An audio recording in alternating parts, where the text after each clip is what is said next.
Thiruvananthapuram SIT ആശുപത്രിയിൽ വൈദ്യുതി മുടങ്ങിയപ്പോൾ ബദൽ സംവിധാനം ഒരുക്കുന്നതിൽ വീഴ്ചയുണ്ടായി എന്ന് ആരോഗ്യവകുപ്പിന്റെ പ്രാഥമിക വിലയിരുത്തൽ. പ്രതിസന്ധിക്ക് ഉപകരണങ്ങളുടെ കാലപ്പഴക്കമെന്ന് KSEBിയുടെ വിശദീകരണം. ഇലക്ട്രിക് റൂമിൽ ഉപകരണങ്ങൾ ക്ലാവ് പിടിച്ച നിലയിലുള്ള ദൃശ്യങ്ങൾ പുറത്തുവന്നു. കോൺഗ്രസ് കൗൺസിലേഴ്സ് SITയിലേക്ക് പ്രതിഷേധ മാർച്ച് നടത്തി. രാവിലെ വൈദ്യുതി ബന്ധം പൂർണ്ണമായി പുനഃസ്ഥാപിച്ചു. ദിവസേന ആയിരങ്ങൾ ആശ്രയിക്കുന്ന ആശുപത്രിയാണ് മണിക്കൂറുകളോളം ഇരുട്ടിലായത്, പ്രവർത്തനം നിശ്ചലമായത്.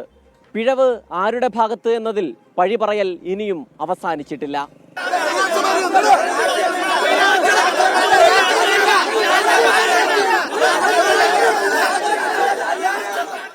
ഇന്നലെ രാത്രി 3.5 മണിക്കൂറോളം ഇരുട്ടിലായ SIT ആശുപത്രിയിൽ രാവിലെയോടെയാണ് വൈദ്യുതി സാധാരണ നിലയിലായത്. ജനറേറ്ററിന്റെ സഹായമില്ലാതെ വൈദ്യുതി എല്ലായിടത്തും സ്ഥാപിച്ചതായി സൂപ്രണ്ട് അറിയിച്ചു. വൈദ്യുതി തടസ്സപ്പെടാൻ കാരണം SITയിലെ ഇലക്ട്രിക് വിഭാഗത്തിന്റെ വീഴ്ചയാണെന്നാണ് പ്രാഥമിക നിഗമനം.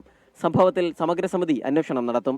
KSEBിക്ക് വീഴ്ചയില്ലെന്ന് മന്ത്രി K. കൃഷ്ണൻകുട്ടി പറഞ്ഞു. മഴക്കാലത്തിന് മുമ്പുള്ളൊരു മെയിൻ്റനൻസ് വരുമല്ലോ, അതിനുള്ള സമയം കൊടുത്തപ്പോൾ അവർക്ക് സമയം കിട്ടിയില്ല. അവർക്ക് ആശുപത്രി അതിൽ കുറ്റമല്ല, അവരുടെ പ്രശ്നങ്ങളുമുണ്ട്.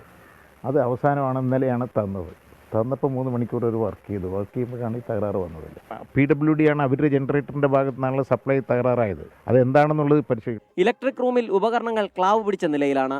കൃത്യമായ അറ്റകുറ്റപ്പണി നടത്താത്തതും വൈദ്യുത തടസ്സത്തിന് കാരണമായെന്ന് ആരോഗ്യവകുപ്പ് വിലയിരുത്തുന്നു. വീഴ്ചയില്ലെന്ന് ആരോഗ്യവകുപ്പും വൈദ്യുതി വകുപ്പും ആവർത്തിക്കുമ്പോൾ അന്വേഷണ റിപ്പോർട്ടിന്റെ അടിസ്ഥാനത്തിൽ നടപടിയെടുക്കാനാണ് തീരുമാനം. SITയിലേക്ക് കോൺഗ്രസ് കൗൺസിലർമാർ പ്രതിഷേധ മാർച്ച് നടത്തി.